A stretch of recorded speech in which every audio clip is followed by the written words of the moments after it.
میں تمہیں صاف بتا دوں، یہ سب اتفاق نہیں تھا، بلکہ میں نے اس کی پوری پلاننگ کی تھی۔ بولو تو ایک تیر سے 3 شکار کیے ہیں۔ یہ کہہ کر وہ ذرا سا خاموش ہوا، جس پر انہوں نے کوئی بات نہ کی۔ تبھی وہ کہتا چلا گیا، بانیتا کے بارے میں بہت سنا تھا کہ اس کی بہت دور تک تعلقات ہیں۔ یہ بھی میں جانتا ہوں، لیکن خود کیا ہے یہ میں نے نہیں دیکھا تھا۔ سوچا تھا کہ اس سے وہ کام لیا جائے جو ان دنوں ہمارے لیے بوال بنا ہوا ہے، لیکن ساتھ میں یہ سوال بھی تھا، کیا یہ کر لے گی؟ تو پھر بانیتا نے چپتے ہوئے لہجے میں کہا، میں نے پلان کیا، تمہیں جان بوجھ کر اس بار میں بلایا، ادھر پولیس کو انفارم کیا کہ اس بار میں کیا کچھ ہوتا ہے۔ بار کے مالک اور اے سی پی کی آپس میں لگی ہوئی تھی، اسے موقع دیا گیا کیونکہ بار کا مالک خود کو بھائی سمجھنے لگا تھا، اور پچھلے کئی ماہ سے تیواری صاحب کو ہفتہ نہیں بھیج رہا تھا۔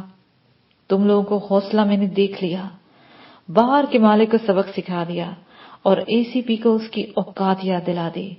ہمارے کئی کام اڑا کر بیٹھا ہوا تھا۔ مطلب تم ہم پر یہ ثابت کرنا چاہتے ہو کہ تم بہت خطرناک بندے ہو، ایسے ہی نا؟ بانیتا نے انتہائی طنزیہ لہجے میں کہا۔ تم اسے جو مرضی سمجھ لو، اس نے جھٹائی سے کہا۔ چل ٹیکسی روک، بانیتا نے ایک دم سے کہا، تو ٹیکسی روک دی گئی۔ وہ دونوں اترے اور جسپال نے وہ پیکٹ واپس اس کی طرف پھینکتے ہوئے کہا، میں ایسا کوئی تحفہ نہیں لیتا، میرے ساتھ کام ڈن کرو تو اپنی مرضی سے لوں گا، واپس کر دینا تیواری کو۔ وہ ایک مارکیٹ میں اتر گئے۔ کیا خیال ہے تمہارا؟ یہ گوپال نند، بانیتا نے مارکیٹ کی جانب بڑھتے ہوئے کہا، تو جسپال نے اس کی بات کاٹتے ہوئے تبصرہ کیا، اعتماد والا بندہ نہیں ہے، لیکن تم جانتے نہیں،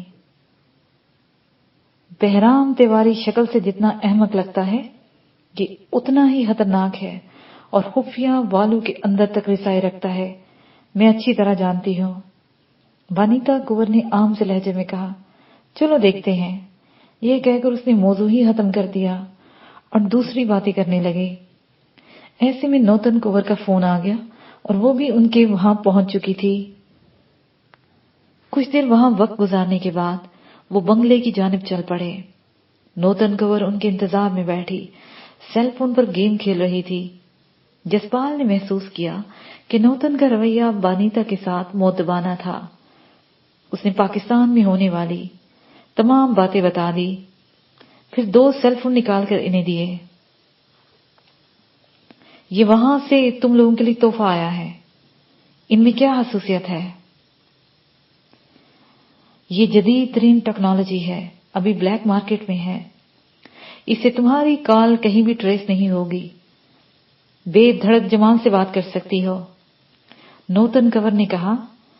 تو بانیتا کنور کے چہرے پر انہونی خوشی پھیل گئی۔ چند لمحے بعد حسرت سے بولی، میں اس سے تبھی بات کروں گی جب میں اسے کوئی تحفہ دینے کے لائق ہوئی۔ وہ رات گئی تک آپس میں باتیں کرتے رہے۔ اس وقت صبح کے آثار واضح ہو رہے تھے جب جسپال نے جمال کو کال کر دی۔ نیا پیراگراف۔ اس وقت میں سونے کے لیے بیڈ پر لیٹا ہی تھا کہ میرا سیل فون بج اٹھا۔ سکرین پر کوئی نمبر نہیں تھا۔ میں نے فون اٹھایا تو دوسری طرف پرجوش لہجے میں جسپال سنگھ بولا، کیسے ہو؟ اوئے جسپالے، تو مطلب میرا تحفہ پہنچ گیا؟ بھئی کیسا ہے تو؟ بہت ٹھیک ہوں، واہ گرو کی مہر ہے، ممبئی میں ہوں، اس نے چہکتے ہوئے کہا۔ اوہ خوش کیا، تو ایسا کر ساری صورتحال لکھ دے، پھر میں تجھے بتاتا ہوں کہ کیا کرنا ہے۔ میں نے سنجیدگی سے کہا تو وہ بولا، ٹھیک ہے، مجھے یہاں سیٹ اپ بنانے میں وقت لگ سکتا ہے، کوئی بات نہیں، اتنے دن موج کر۔ بانیتا کنور بڑے دل والی ہے، وہ بڑی اچھی دوست بھی ہے۔ میں نے کہا، لیکن تیرے لیے بڑا جذباتی ہو جاتی ہے، اس نے ہنستے ہوئے بتایا۔ وہ اس لیے کہ وہ خود بہت اچھی ہے۔ یہ کہہ کر میں نے الوداعی باتیں کی اور فون بند کر دیا۔ میرے اندر عجیب سا خوشگوار تاثر پھیل گیا تھا۔ میں سو کر اٹھا تو کراچی کے ماحول میں تیزی تھی۔ عام آدمی کے لیے وہی سیاستدانوں کی بیان بازی تھی اور آفیسروں کو ان کی طفل تسلیاں جاری تھیں۔ ان میں ایک اعلیٰ پولیس افسر ثناء اللہ عباسی کا بھی بیان آیا تھا۔ وہ بہت حقیقت کے قریب تھا۔ میں سمجھ گیا کہ یہ آفیسر اس معاملے کو گہرائی کے ساتھ جانتا ہے۔ میں نے وہ نام ثناء اللہ عباسی ذہن میں رکھ لیا۔ دوپہر کے بعد میں نے فریش ہو کر لیپ ٹاپ کھولا۔ مجھے یقین تھا کہ جسپال کی ای میل آئی ہوگی۔ اس نے ممبئی کی ساری رودات لکھ دی، جبکہ رات اے سی پی اور رام تیواری کی باتیں بھی لکھ دی تھیں۔ تمام حالات پڑھنے کے بعد میں کچھ سوچتا رہا۔ میرے خیال میں اب ممبئی میں کام کا آغاز ہو جانا چاہیے تھا۔ میں نے اسے میل کا جواب دیا اور نوتن کور کو کچھ ہدایات دی۔ مطمئن ہو کر نیچے آ گیا تو ڈرائنگ روم میں مہوش بیٹھی ہوئی تھی۔ اس کے پاس دارا بیٹھا ہوا گپے لگا رہا تھا۔ میں بھی ان کے پاس جا کر بیٹھ گیا۔ مجھے دیکھ کر دارا لنچ لگانے چلا گیا۔ مہوش نے بتایا کہ زویا اور سلمان واپس کراچی آ گئے ہیں۔ فہیم چونکہ لاہور ہی کا ہے اس لیے اپنے گھر گیا ہوا ہے۔ واپسی پر اسے کراچی سے آیا ہوا کارگو لانا ہے۔ میں اور مہوش حالات کے بارے میں باتیں کر رہے تھے کہ گیت کا فون آ گیا۔ ایک بری خبر ہے، اسے تیزی سے بتایا۔ وہ کیا؟ میں نے تحمل سے پوچھا۔ کرامت جنیجو گروپ کو رات دھچکا ملا سو ملا، لیکن مخالفین گروپ بھی اس کا علاقہ چھین لینے کی کوشش کی ہے۔ یہ بری خبر تو نہیں ہے۔ اب یہ جرائم پیشہ کچھ دن آپس میں لڑتے رہیں گے۔ اسے ہمیں کوئی سرکار نہیں ہونا چاہیے۔ میں نے اسے سمجھاتے ہوئے کہا، اصل خبر تو اس کے پس منظر میں ہے۔ یہاں جس بندے کو لا رہے ہیں وہ بہت بڑا ڈرگ کا سپلائر ہے اور منشیات کی سپلائی کے لیے بچوں تک کو استعمال کرتا ہے۔ اس نے تیزی سے بتایا، یہ بھی ان لوگوں کا عام کام ہے۔ ہمارے لیے بری خبر، میں نے کہنا چاہا تو وہ بولی، یہ ہے کہ انہوں نے بھتہ ہوری آج ہی سے شروع کر دی ہے اور بوری بند لاشوں کی دھمکیاں عام بزنس مین کو بھی دینے لگے ہیں۔ کہیں ہم نے کم برے لوگوں کو ختم کر کے زیادہ برے لوگوں کو تو آگے نہیں کر دیا۔ وہ اپنی طاقت کا ناجائز استعمال کریں گے۔ ان کے بڑوں کا پتہ ہے کچھ؟ میں نے پوچھا۔ وہ تو پتہ ہے، ایک اہم سیاست دان ہے رضا ہمدانی، بظاہر بڑا تاجر ہے لیکن جرائم پیشہ ہے۔ وہی سب یہاں دیکھ رہا ہے، لیکن انہیں ختم کیسے کریں گے؟ گیت نے میری بات سمجھتے ہوئے سوال کیا، تم اس کے بارے میں مجھے کچھ معلومات دو، کچھ کرتے ہیں۔ میں نے اسے کہا تو وہ تیزی سے بتانے لگی۔ میں نے اسی لمحے روہی میں سرمد سے رابطہ کیا، وہ آن لائن تھا۔ میں نے اسے اپنی ضرورت کے بارے میں بتایا۔ اس نے کچھ دیر کے بعد بتانے کو کہا۔ میں مطمئن ہو گیا اور گیت سے کہا ابھی کچھ مزید تلاش کرے۔ میں اور مہوش اٹھ گئے۔ لنچ لینے کے بعد ہم دوبارہ کمرے میں آئے تو گیت کے پاس کچھ معلومات تھیں۔ اس وقت تک سرمد کا فون آ گیا تھا۔ اس نے یہی بتایا تھا کہ ابھی تھوڑی دیر بعد آپ کو علی نواز کا فون آئے گا۔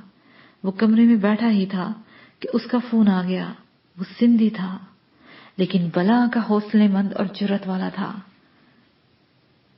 میں نے اپنا فون کمپیوٹر کے ساتھ منسلک کر دیا کہ سب لوگ بات سن لیں۔ بہت کچھ سیکھا اور پھر بہت سنا ہے جی آپ کے بارے میں۔ بہت خوشی ہوئی کہ میں آپ کے کسی کام آ رہا ہوں، اس نے سندھی لہجے میں کہا۔ مجھ سے سیکھا؟ میں نے پوچھا۔ آپ کو شاید یاد نہیں، میں نے آپ سے نشانہ بازی سیکھی تھی روہی میں، دوسرے لوگوں کے ساتھ میں بھی تھا۔ اس نے خوشی بھرے انداز میں کہا، علی نواز، تم میرے لیے نہیں انسانیت کے لیے کام کر رہے ہو۔ فرض کرو تمہارا بیٹا ہے اور کوئی اسے نشے کی لت میں اس حد تک لگا دے کہ نہ وہ مرا ہوا ہو اور نہ زندہ ہو، تمہاری حالت کیا ہوگی؟ میں نے دکھی دل سے کہا، میں آپ کے جذبات سمجھ گیا ہوں، آپ حکم کریں۔ اسے تیزی سے کہا، رضا ہمدانی کا نام سنا ہے؟ میں نے پوچھا۔ بالکل سنا ہے، اس نے کہا۔ ابھی اس وقت وہ اپنے لگژری آفس میں ہے۔ میرا ایک دوست اور تمہارے جیسا بھائی تم سے بات کرے گا اور تم ان سے ڈن کر لو، آج شام سے پہلے پہلے اس کا وجود مٹ جائے۔ میں جذباتی ہو گیا تھا۔ ہو جائے گا، بھائی بھیجو، میں انتظار میں ہوں۔